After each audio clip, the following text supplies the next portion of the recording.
Okay, great.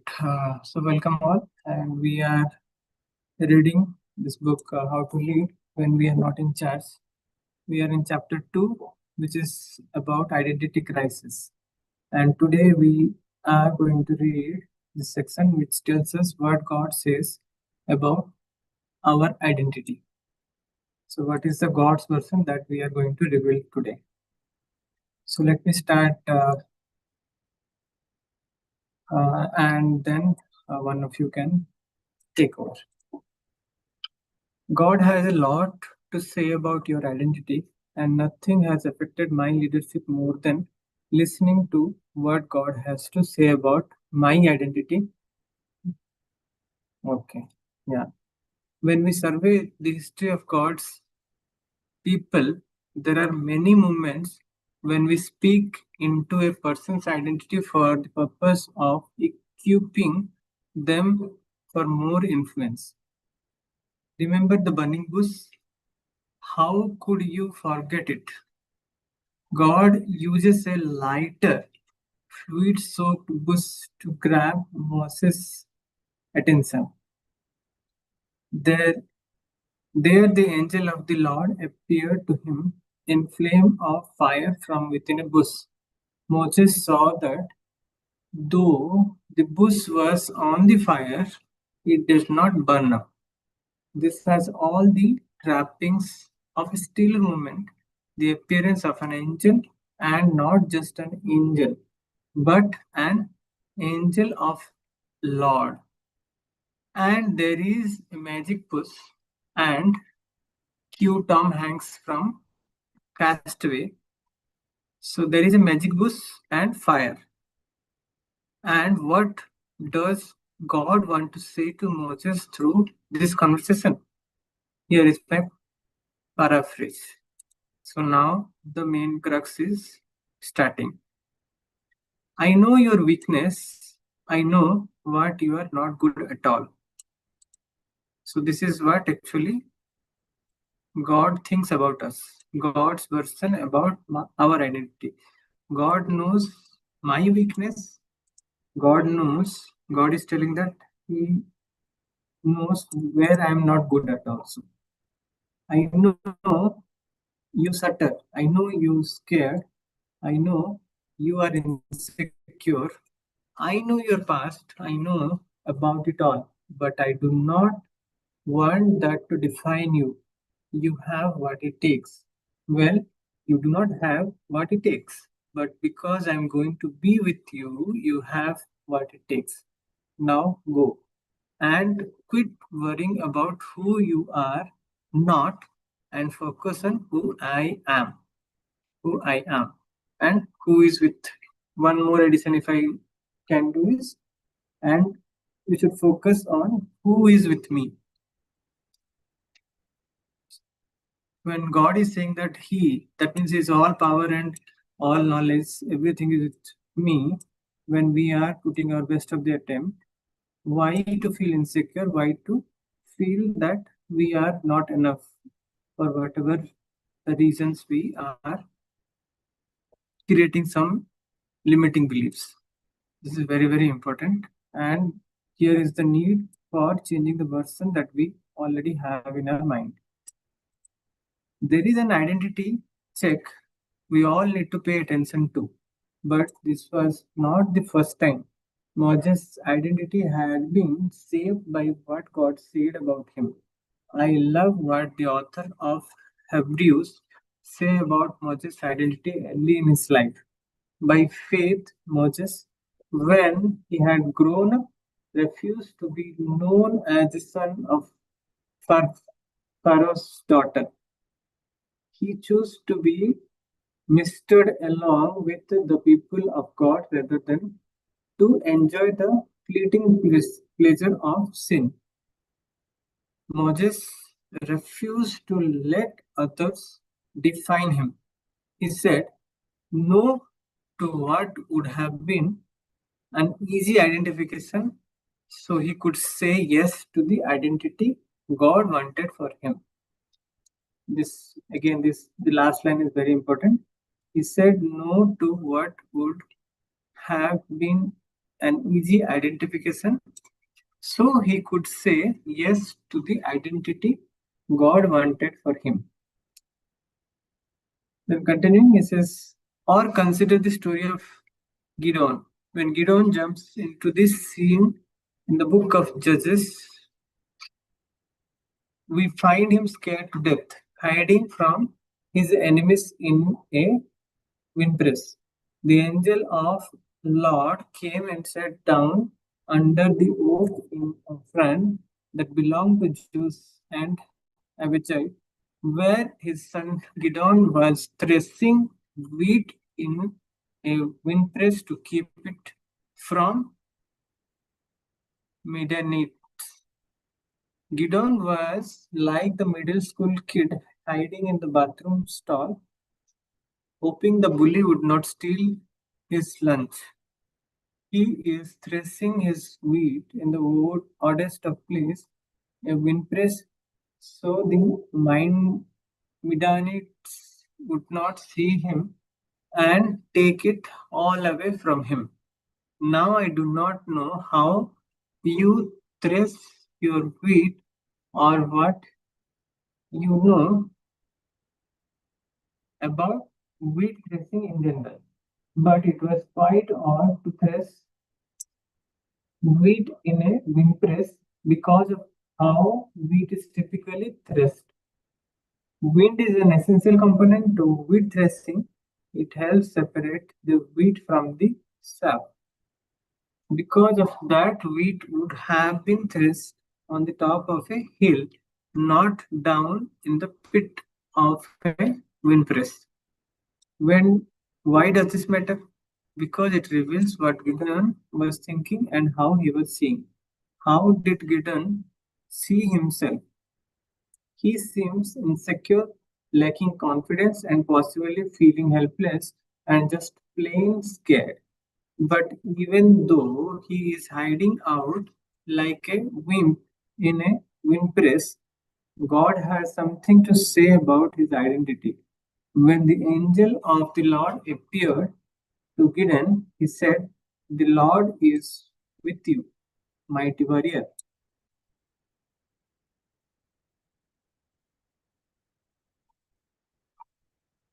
Okay, let me complete up here. Mighty warrior, was the angel confused? Did the angel mess up the game of telephone? Or was God calling Gideon to believe something about himself that he did not currently believe? God was speaking truth into Gideon's identity, asking him to believe something that would change the way he led. Only a few short months later, we find Gideon talking with MMA level smack roaming around the countryside, making threats like he is Brock Lesnar. Just two short chapters later, when the official of Skuth, which is officially the worst name of the city, why doth our land values Skuth such in Skuth? So the terminologies are very different from what we use, so it is little confusing. So please bear with me. So refuse to give bread to his troops. Here is what Gideon says to them. Just for that, when the Lord has given Jivan and Jalmunna into my hand, I will tear your flesh with dearest thorns and bribe. Bears. I will tear your flesh with thorns and briars. Where did that come from? I trace this. I trace his newfound confidence back to what God said to him through the angel of the Lord. Gideon is now indeed a mighty warrior. Let me say it again.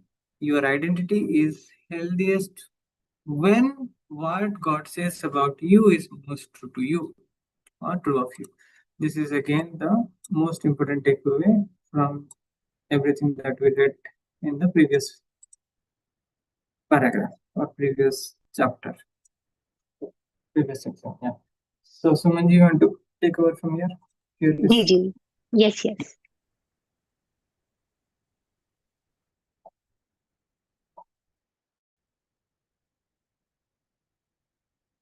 fearless leadership.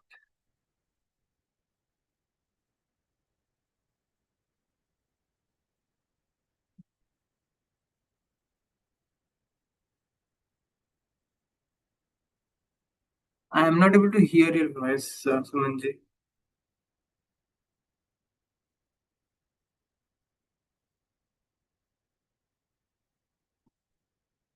Hello.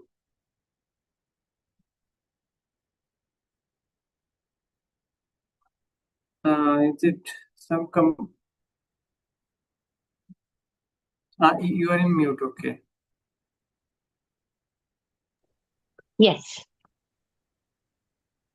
I want to be a fearless leader, whether I am in charge or not. I want to be ruthlessly committed to doing what is best to help others, whether it helps me move toward a promotion or not. When there is wobble in my identity, I step out of the house in the morning lacking the confidence to be the leader I want to be. Worse, I step out of the house lacking the confidence to be the leader God has called me to be. Here is a key truth about your identity as it relates to your leadership. If you fail to believe what God says about your identity, you will fail to reach the potential He has put in you as a leader. Your ability to be a fearless leader is squarely rooted in your identity. I have a professional coach named Dean. He has a unique ability to wade through the superficial and get to the core of what is really going on inside me when I am failing to lead like I want to lead. Several of us at North Point meet with Dean. So we have a common phrase for these meetings around our office. You have been Dean at one of these meetings, I was explaining a situation with a boss, and Dean pointed me toward a scene in the movie First Night. It is the story of a King Arthur, Lancelot, and Knight of the Round Table. In the movie, Richard Gere plays Lancelot, and he is jousting with a guy named Mark, a red-headed beast of a man who is quite a bit larger than Lancelot. You can sense Lancelot questioning whether he has what it takes when he suddenly makes a few moves and ends up with Mark's sword. It is quite impressive. Mark wants to know how Lancelot did what he did. Mark, was that a trick? Lancelot? No, that is the way I fight. Mark, could I do it? Tell me, I can learn. Lancelot, you have to study your opponent so you know what he will do before he does it. Mark, I can do that. Lancelot, you have to know that one moment in every fight when you win or lose, and you have to wait for it. Mark, I can do that, Lancelot, and you have to not care whether you live or die. That last line is the one that matters most. You have to not care whether you live or die. The takeaway for us as leaders is to recognize that the best leaders may or may not have all the authority they need or want, but the security of their identity, especially as someone called and loved by God, gives them a freedom and fearlessness to do what is right. They are able to challenge well, to lead by making a way, even when there is not a way. Jesus' followers should understand this, but more often than not, We are as guilty as anyone of letting our fear paralyze us. If you believe God actually if you believe God actually controls your career, what place does fear have you in your life? This does not mean we should be reckless. If anything, it means we have the freedom to be more disciplined and patient. We are not subject to the frustrations and passions we might experience on a given day. We take the long view and trust that God has a plan. When God is informing your identity, He may call you to honor your boss even more, but you will also have the freedom to challenge Him with good intentions, unafraid to speak truth when necessary. Yes, should I go ahead? Let's continue till the end of this particular section. Just two more paragraphs. Ji, ji. There are moments when I know I want to challenge my boss. There are moments when I know I need to challenge my boss. In some of those moments, I hesitate because, in wisdom, it may not be the right time or the matter is too small to bring up. There are also moments when wisdom dictates that I should say something or I shrink back in fear. Every time we respond in fear, we miss an opportunity to lead. And this failure of leadership is an issue of identity. When fear keeps me from leading up like I know I need to, it is due to a distortion in my identity. Fear has overcome who I know I could be or should be. But what do we do about it? If you sense fear in yourself, the best way to face those fears is with a healthier sense of self. You turn up the volume of what is true about you and you listen to what God says about you. As you do, your identity will adjust. And as you adjust your identity, you will also adjust your response to fear. There is no fear in love, but perfect love drives out fear because fear has to do with punishment. The one who fears is not made perfect in love. It is mentioned in John 4 to 18. This verse captures one of the most radical truths we can know as a child of God. When I realize how perfectly loved I am, what is there to be afraid of? I am perfectly loved. Why not embrace risk? If I am perfectly loved, why do I need the stamp of approval from others?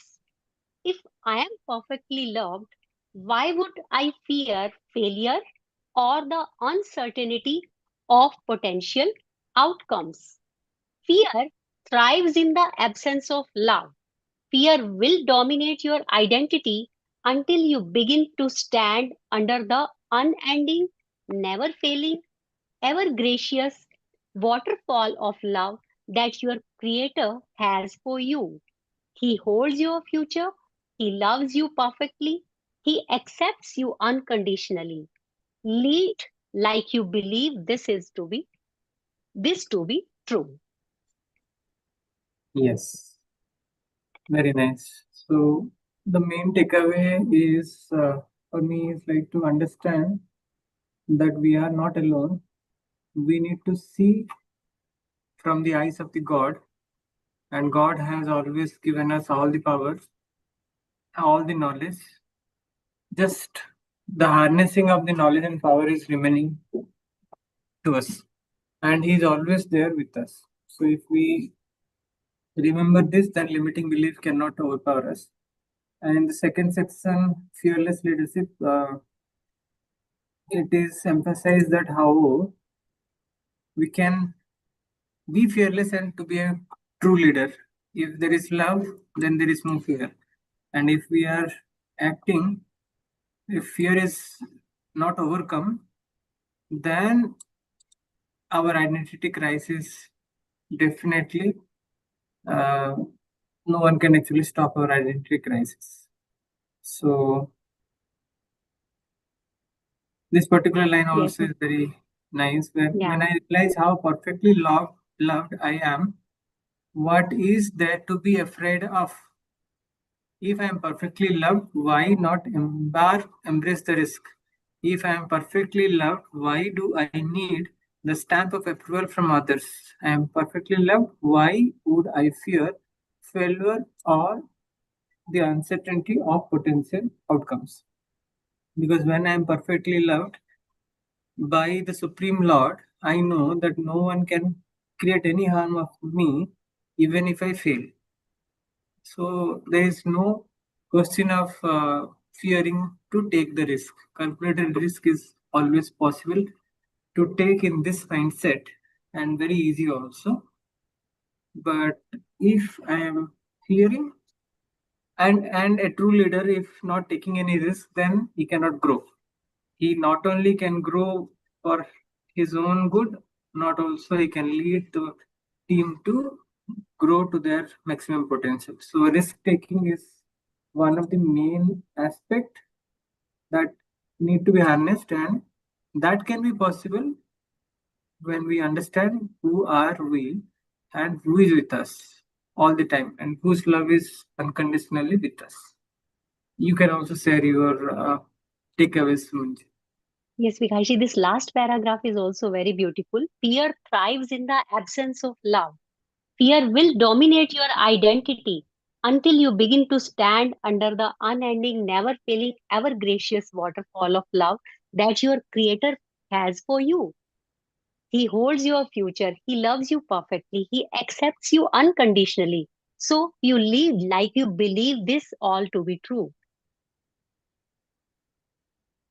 Very true. Yeah, very nicely it is said. Yes. Lead like you believe this to be true. That victory is already achieved. With that mindset, with that visualization, we need to lead. Hmm. Great. So for the next 1 week, I am planning to attend one spiritual retreat, and mostly I'll not be present to host the session. So let's take the On Monday? opportunity. On Monday, you are saying? Yes, from Monday, next Monday till 2nd of next week. So Okay, second okay. is I think Friday. Okay, So okay. better to start again on 5th of May. Yes, yes. So this week we will take the opportunity to go through the recordings and the summary that I have already said, so that the learnings can be applied, and wherever actually we can find it more relevant, we can see what all challenges we are facing in when we start reflecting and applying those principles in our day-to-day life. So it is not that if we are not leading a team, we are not having any opportunity to implement this. It is like leadership in every aspect. We are a leader in our family. We are a leader even for ourselves. We are leading ourselves in the right direction. So we have the senses, we have the moods to lead. So in every aspect, actually, we can lead ourselves. And if if at all you are not a like we are not a in a position to lead others, a team of corporate culture, but still we can lead and implement this in every aspect of life. So Yes, true. yeah, so great. Thank you for joining, and let's meet up the next week after the preceding. Yeah, sure, Vikasji. Thank you so much. Thank you. Have a great day. Have a great Thank weekend. you. And Same to public you.